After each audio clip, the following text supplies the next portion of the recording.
그러면 하나님의 약속이 있었으면 그 약속이 이루어져야 될 건데 그 후에도 아무런 일이 일어나지 않는 거예요. 무려 13년 동안이나 그 후에도요, 하나님은 침묵하셔요.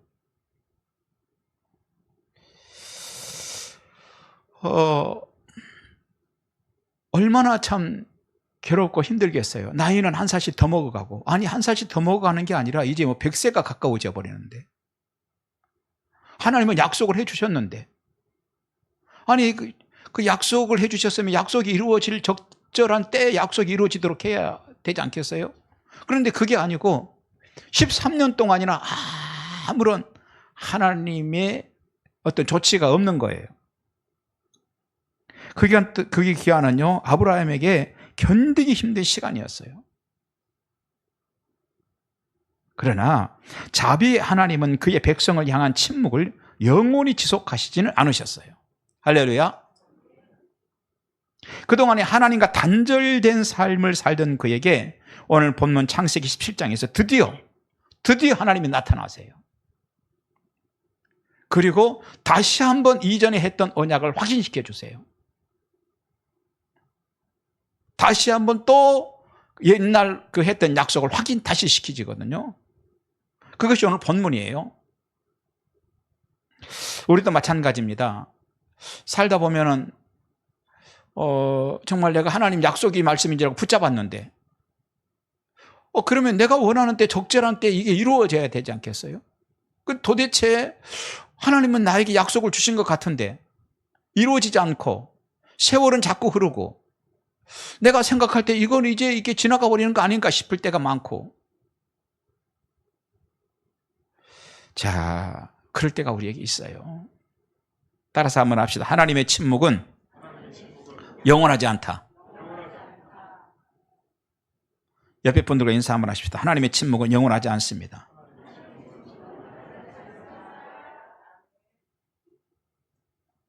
하나님은 다시 은혜를 주십니다. 옆에 분들과 인사하십시다. 다시 은혜를 주십니다. 할렐루야. 오늘 여러분도 26년에 그 하나님의 타이밍 속으로 들어가시기 바랍니다. 오늘 하나님께서 아브라함에게 축복해 주시는 다시 기회를 주시고 침묵하지 아니하시고 끝까지 침묵 안 하시고 다시 기회를 주시는 그 타임 속에 아브라함이 들어가는 거 아니에요? 26년도 이번에 둘째 주입니다. 26년도는 여러분이 그러한 하나님의 타이밍 속에 들어가시기를 주님으로 축원합니다. 축원합니다. 그러면 아브라함에게 주셨던 은혜가 무엇인가 살펴볼 필요가 있죠. 첫째, 약속을 하고 계시는 하나님이 어떤 분이신지를 먼저 보여주세요. 하나님께서는요, 약속을 하셨어요. 그리고 이행해 나가실 겁니다. 그런데 그 이행해 나가기 전에 먼저 하나님이 어떤 분이라는 것을 확 심어주세요. 약속했던 것을 이루어 가실 때 가장 먼저 하시는 일이 있어요. 그게 뭐냐? 하나님이 어떤 분인지 알도록 하신다는 거예요. 이것이 하나님의 방식입니다. 하나님께서 우리에게 은혜를 주시고 하나님께서 놀라운 일들을 약속하셨던 걸 이루어 가시는데 하나님이 어떤 분이신지 잘 모르는 사람에게 하나님께서 그런 약속 이루어 가시는 방식은 아니에요. 약속을 하고 계시는 하나님이 어떠한 분이라는 것을 확실하게 해주시고 그리고 그에게 놀라운 은혜를 주시고 축복을 주시고 약속을 이루어 가시는 하나님이시다.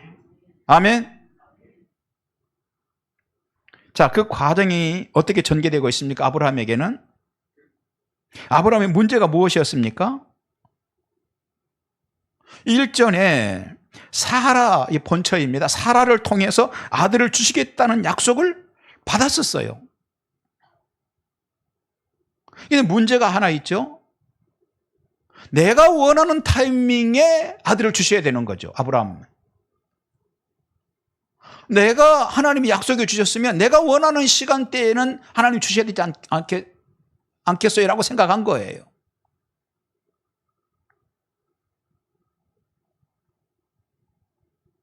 그런데 그 일이 이루어지지 않자 어떻게 됩니까?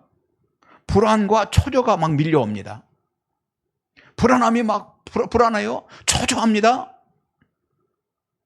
그런데 그 불안함과 초조함은 두 가지를 우리에게서 만들어내요.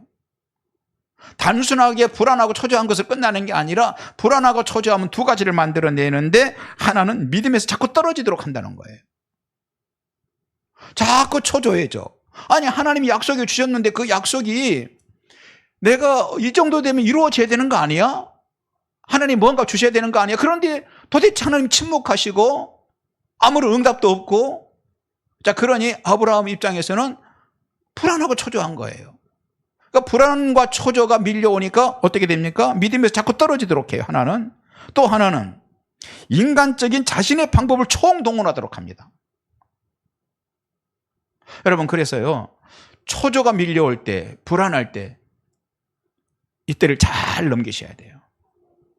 옆에 분한테 물어보세요. 초조하셔요?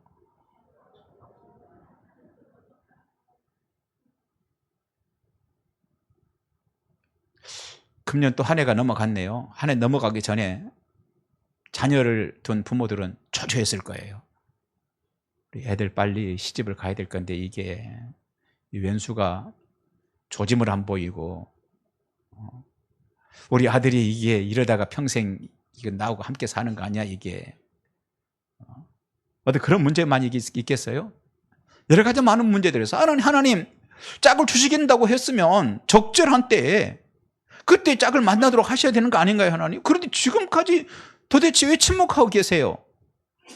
그러니 우리에게 밀려오는 게 뭐죠? 초조죠. 불안입니다.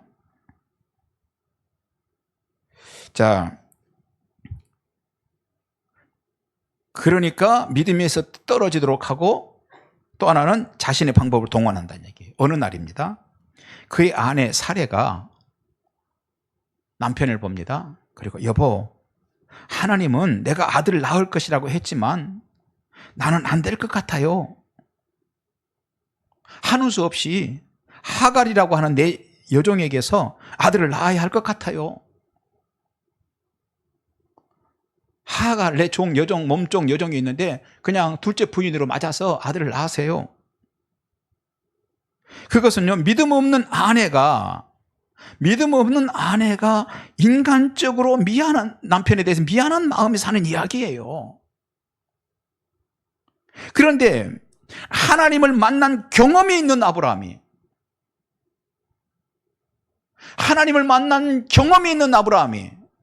하나님의 약속을 받았던 아브라함이 거기에 어떻게 해요? 동의를 해요.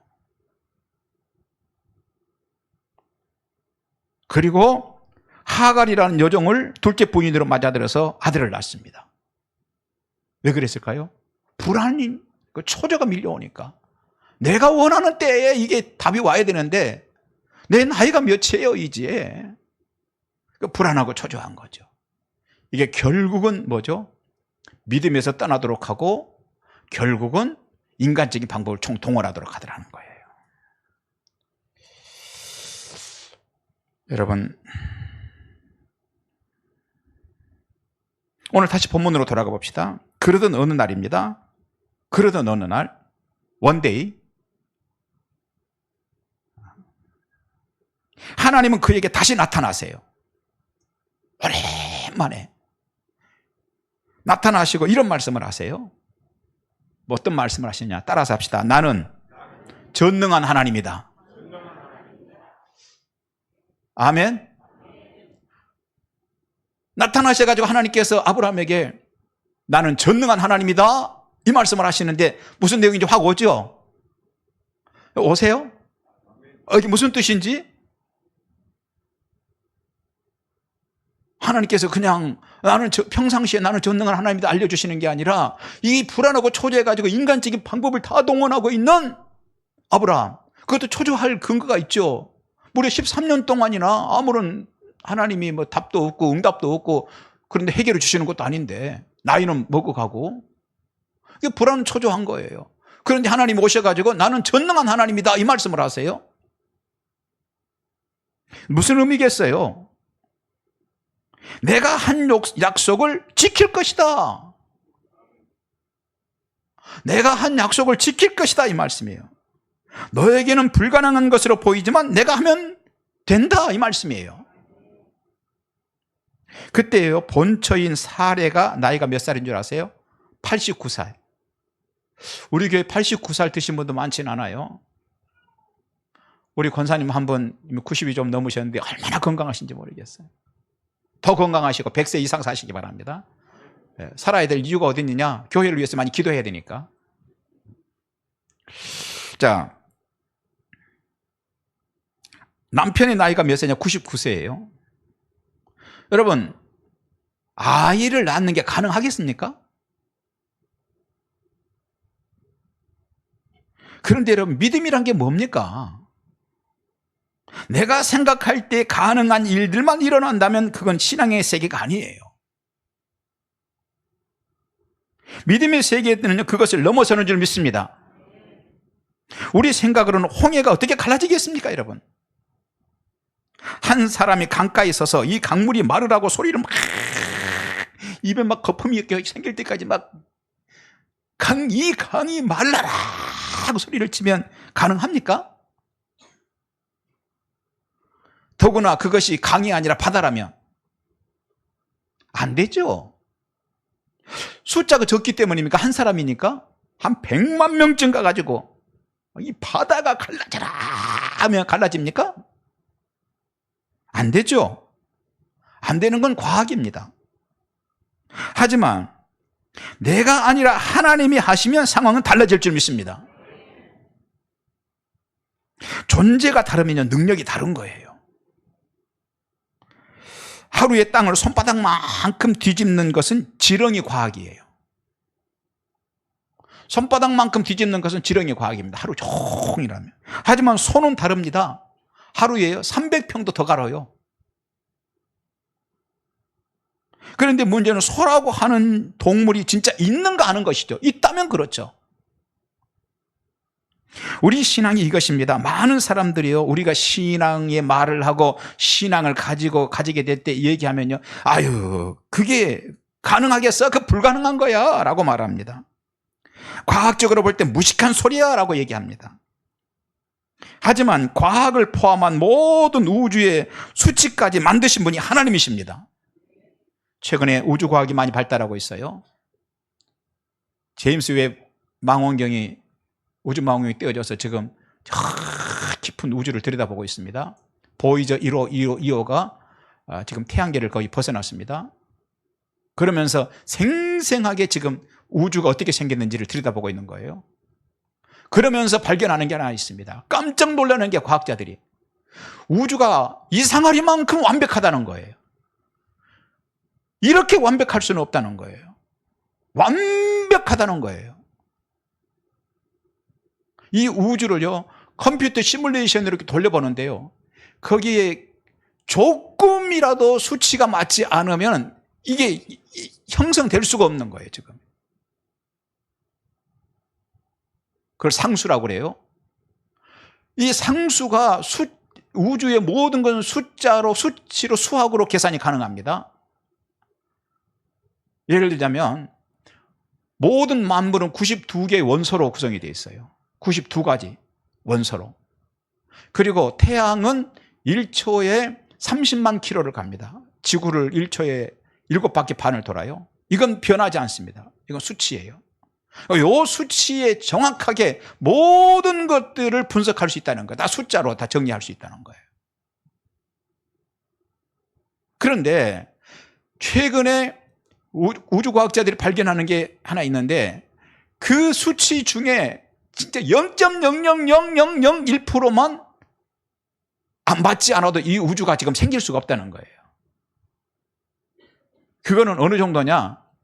고철 창고에서 다 녹슬고 부서지고 막 이런 고철들을 창고에 넣어놨는데 지들이 자연스럽게 붙어가지고 비행기가 하나 창고 문을 열고 나오는 것과 같은 거라는, 불가능하다는 얘기예요. 그렇다면 이 우주를 누군가가 설계했고 완벽하게 설계를 했다는 거예요. 슈퍼컴퓨터에 돌려서요, 시뮬레이션을 해봐도 정확하게 정말 그 상수로 볼 때, 숫자로 볼 때 0.00001%만 무엇이만 하나만 부족해서도 안 된다는 거예요. 여러분 뭘 말합니까? 하나님은 살아계신 하나님이시고 하나님은 우주까지도 만드신 하나님이시고, 그런데 만드실 때 어떻게 정확한 수치로 만드신 분.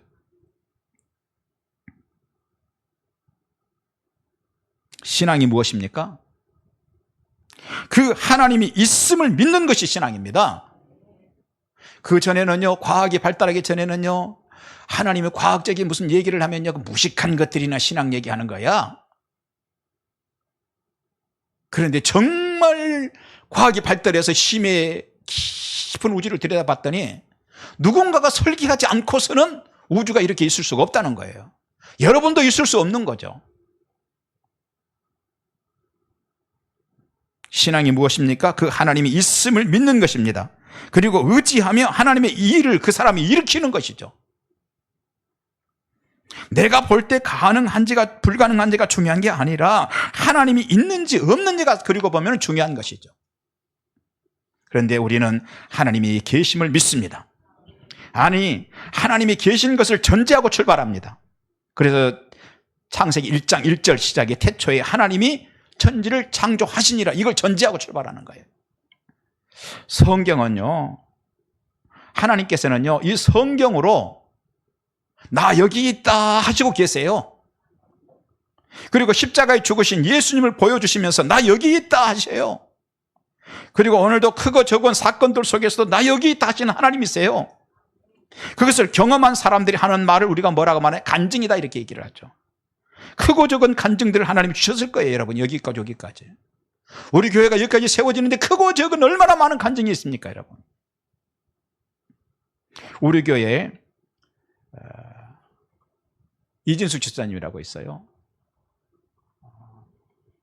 그 두 부부, 그 두 부부가 지난 한 해 겪었던 일들은요, 여기서는 다 말할 수 없어요. 이동규 집사님,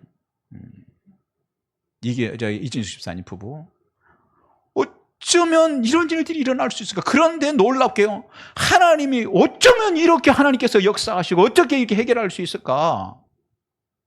어쩌면 이런 일들이 일어날 수 있을까? 두 부부가 똑같았어요. 같은 사건이 아니라 전혀 다른 일들이었어요. 혹시 궁금하세요? 궁금해도 그냥 가슴에 묻고 가세요. 이 다음에 천국 가면 다 알게 될 거예요. 아유, 혹시 여러분, 아유, 하나님 왜 나는 안 주세요? 그런 마음 드세요? 기도하세요. 기도하세요, 여러분. 하나님이 살아계신 걸 생생하게 보여주실 거예요. 끝없이 많은 일들 가운데서 또 하나님께서 역사하시고 또 역사하시고 또 역사하셔서,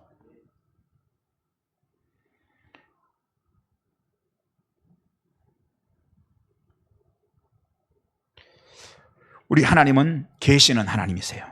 그리고 하나님은 전능하신 분이세요. 그것이 오늘 본문의 내용이에요. 하나님은 한계가 없으십니다. 그것이 우리 하나님의 속성입니다. 우리 아버지 하나님은 산자와 죽은 자 모두에게 전능하심을 믿습니다. 이 땅과 저 위의 세계에서도 전능하신 분이신 것을 믿으시기 바랍니다. 우리 아버지는 과거 아브라함과 사라에게도 전능하셨습니다. 오늘도 전능하신 것을 믿으시기 바랍니다. 내일도 전능하신 하나님이심을 믿습니다. 그렇다면 그 속성 그대로를 받아들이는 것이 믿음이란 말이에요. 내가 다시 한번 걸러보고 필터링해보고 내 생각으로 걸러가지고 합리적인 거 내가 받아들일 수 있는 것만 받아들이는 게 믿음이 아니라 하나님의 속성 그대로를 받아들이는 게 믿음이에요. 그런 믿음의 사람들은 계속 힘을 얻고, 할렐루야, 또 새로운 역사를 써갈 줄 믿습니다. 그대로 아멘하시기 바랍니다. 오늘 하나님께서 말씀하십니다. 나는 전능한 하나님이다. 근데 이 부끄러움은 아브라함 아니에요, 사실. 하나님이 전에 약속해 주셨는데 그걸 믿지 못하고 인간적인 온 수작을 다 부려가지고, 그래가지고 결국은 아들을 낳았어요. 그런 아들 낳은 그에게 하나님 오셔가 나는 전능한 하나님이다, 이 말 얼마나 부끄럽겠어요. 두 번째, 하나님은 은혜를 베풀기 전에요, 역사하시기 전에 먼저 하나님이 어떤 분이신지 알려주신다네. 그걸 확 심어주고 난 다음에 기적을 주세요. 나는 전능한 하나님이다를 확 심어주신 후에 하나님이 또 그 다음에 2차적으로 역사하시고 열매를 주시는 하나님이세요. 그런데 그 과정에서 두 번째 뭐냐? 하나님이 요구하시는 것들이 있다는 거예요. 하나님은 오늘도 우리에게 요구하시는 게 있습니다, 여러분. 여러분들에게 하나님이 요구하시는 게 있습니다. 아유, 나에게 뭘 요구하겠어요? 아니요, 하나님은 저에게도 요구하시고 여러분들에게 요구하세요. 첫째는 뭐냐? 창세기 17장 1절. 너는 내 앞에서 행하여 완전하라. 완벽하게 완전하라는 뜻이 아닙니다. 어떤 사람이 그런 사람이 있어요. 우리가 죄성이 있는데 전능하신 분과의 약속을 아멘하고 그 약속 안에 우리들의 실질적인 삶을 포함하라는 거예요. 오늘 말씀은. 그 상징으로 주신 것이 할례입니다. 그 할례를 날마다 보면서 하나님에 대한 신뢰를 삶 속에서 확인하는 것이죠. 이게 할례입니다. 할례는 추상적이지 않습니다. 할례는 언제라도 확인되는 것입니다. 늘 지니고 사는 것이죠. 이것이 하나님의 원리입니다. 믿음이 먼저요. 그 다음에 생활 속에서 실제로 아멘하고 실제로 이겨내고 실제로 바라보고 아멘할 때까지 할 거예요. 실제로 소망하고 실제로 기도해요. 기적을 일으키는 것이죠. 아브라함이 그랬습니다. 그 말씀을 받아들인 후 어떻게 됩니까? 하나님은 전능하신 하나님이십니다를 받아들인 후에 실제로 사라를 통해서 아들을 낳은 줄 믿습니다. 믿음 있는 사람이 믿음 있는 축복의 생활을 하는 거예요. 믿음이 역사를 일으킵니다. 믿음을 강하게 하면서 생활하시기 바랍니다. 자신의 삶 가운데 믿음을 키우면서 사시기 바랍니다. 이것이요, 능력의 사람이 되는 비밀입니다. 누구라도 그렇습니다. 아브라함이 하갈을 통해서 아들을 얻을 때 물론 그는요 하나님과 교통하는 삶을 살고 있었어요. 하지만 아브라함의 문제는 자의적인 판단을 하면서 살았다는 거예요. 약속을 붙잡고 사는 것이 아니라 자의적인 판단을 하고 살았다는 거예요. 아내가 와가지고 누군가에게 들었겠죠. 꼬셨겠죠. 사모님 생각해 보세요. 사모님 나이가 몇이에요? 하나님 아들 준다고 그랬는데 이제는 안 되지 않겠어요? 대책을 세워야 되지 않겠어요? 그거 사모님 생각해 보세요. 그걸 믿고 계세요, 그래? 그러니까 이 사례가 어떻게 해요? 홀딱 믿음은 없어요. 그 말이 그럴듯하거든요. 여러분, 세상 말하고요 하나님의 약속하고요 두 가지를 동시에 듣게 되면 우리가 어떤 게 마음이 쏠리겠어요? 어떤 게 더 합리적입니까? 어떤 게 더 그럴듯할까요? 그런데요, 이 사라가 와가지고요, 아브라함에게 얘기합니다. 이 믿음의 사람이에요. 아브라함에게 와서 얘기하는데, 아브라함도요, 하나님을 경험한 사람인데도 불구하고 홀딱 넘어가요. 부부가 아주. 그래서요, 가정 안에 누군가 한 사람이라도 믿음의 사람이 필요하고, 아멘? 두 부부가 이야기를 해도 믿음의 사람이 이겨야 되는 거예요. 세상 말 듣고 와서 이런저런 잡다운 소리 듣고 와가지고 여보 어쩌고 저쩌고 하는 얘기요. 그 얘기에 두 부부가 함께 동의하면요 결국 하갈이 난 게 이스마엘이잖아요. 그 후에 엄청난 스트레스 문제가 가정 안에 생기지 않습니까? 믿음의 길들을 걸어가셔야 됩니다. 가정 안에 누군가는 굳게 서셔야 되는 거예요. 하나님의 약속을 붙들고 하나님 살아계신 걸 믿고 살아가시기 바랍니다. 세상적인 말들 흔들리지 마세요. 인간적인 말들 흔들지 마세요. 다 뻥이에요, 그거. 우리가 믿어야 되는 건 하나님의 약속입니다. 하나님이 살아계신다는 겁니다.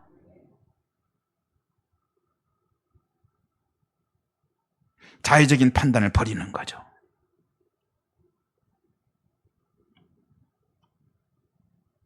그 줄을 놓치지 마시기 바랍니다. 자의적인 판단을 완전히 끊어내는 것은 쉽지 않습니다. 우리 인류에게 큰 자산은요 이성에 의한 상상이라는 게 큰 자산이에요. 상상이라고 하는 것이 무엇입니까? 이렇게 해보면 어떨까 하는 구상이죠. 이것 때문에 인류는 발전하게 된 거예요. 이것 때문에. 그런데 그런 인류에게 하나님께서는 상상이라고 하는 것을 선물로 주셨는데 또 하나 하늘의 축복을 주셨어요. 그게 뭐냐면 계시예요. 그 계시에 의하면 우리 신앙의 길이 열리는 거예요. 그 계시에 의한 신앙으로 우리는 구원의 길을 알 수 있게 되는 거예요. 창조주 하나님과 동행하는 길도 열리게 되는 겁니다. 그 계시에 의해서 그 하나님이 준비하신 구원의 자리에도 이룰 줄 믿습니다. 그렇습니다. 하나님은 우리에게요 이성만 선물로 주신 것이 아니라 계시도 주셨어요. 그것이 뭐냐면 성경입니다. 그리고 예수 그리스도입니다. 성경을 들여다보면 구원의 길이 있습니다. 그 예수를 받아들이면 인생의 삶을 마무리하는 그날 하나님의 가족이 되고 구원이 있는 집으로 인생 퇴근이 가능해지는 것입니다. 믿습니까? 또한 성경을 보면요, 구원의 길뿐 아니라 축복된 삶을 살 수 있는 것이 무엇인지 자세하게 인간의 언어로 기록해놨어요. 특히 여러분에게는 놀랍게도 한글로 적어놨어요. 그뿐 아닙니다. 그 예수를 받아들이면 주님께서 보내신 성령이 그들의 마음속에 오실 줄 믿습니다. 그리고 죄로 가려고 하는 우리를 지키시고 모든 위험에서 도우시고 구원해 주시는 것입니다. 이것이 신앙의 길입니다. 그 신앙 안에서 하나님이 우리에게 주시는 것이 있어요. 그게 뭐냐? 약속을 먼저 주신다는 거예요. 그리고 그 약속은 전능하신 하나님이 이루십니다. 그 약속은 내가 이루는 게 아니라 전능하신 하나님이 이루십니다. 그것이 창세기 17장 2절 내가 내 언약을 나와 너 사이에 두어 너를 크게 번성하게 하리라 하시니. 누가 번성하게 해요? 내가, 하나님이. 하나님의 약속은 하나님이 시작하시고 하나님이 진행시키시고 하나님이 종결시켜 주십니다. 그래서 데살로니가전서 5장 24절 너희를 부르시는 이는 미쁘시니 그가 또한 이루시리라. 그가 이루시리라. 또 한 가지 하나님께서요 명령하시는 게 있어요. 축복의 약속에는 우리에게 새 이름을 주시는 것이, 너의 이름을 아브라함이라 하지 마, 아브라함이라 하라는 걸 명령하시죠. 축복의 약속에는 우리에게 새 이름을 주시는 것이 포함됩니다. 창세기 17장 5절 보니까 내 이름을 아브라함이라 하지 말고 아브라함이라 하리니 이는 내가 너로 여러 민족의 아버지가 되게 하려 함이니라. 새 이름을 주신 거예요. 위대한 이름을 주셨어요. 새로운 이름을 주신 하나님의 속마음이 무엇입니까? 왜 주셨을까요? 기대하기 때문이에요. 기대하기 때문에.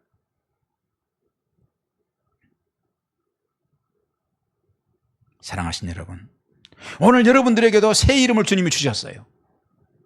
새 이름이 뭡니까? 성도라는 이름이에요. 따라서 합시다. 나는 성도입니다. 아멘. 성도로 사십시오, 여러분.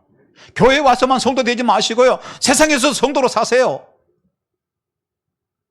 찬양만 하나님 앞에 성도 되지 마시고요, 헌신도 성도가 되십시오.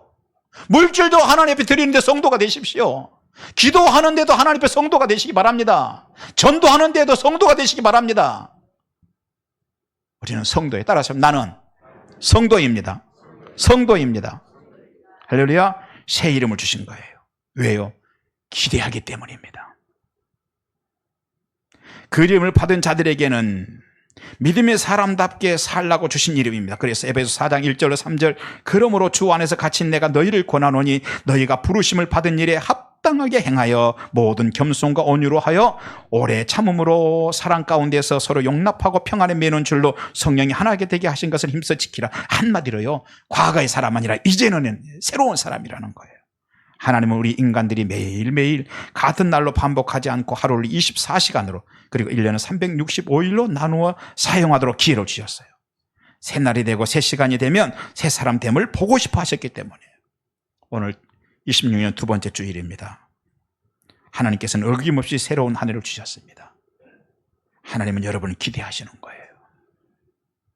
이번 주간부터는 교회를 멀리하던 사람이 교회를 더 가까이 하시는 사람으로 바꾸어지시기 바라고, 약하여 이리저리 넘어지던 사람이 강한 사람으로 바뀌어지시기 바라고, 섬김이 약한 사람들이 섬김의 사람으로 그 이름에 합당하게 사시기를 주님으로 축원합니다. 하나님의 약속이 여러분을 떠나지 않을 것입니다. 찬양하십시다. 우리 복음송가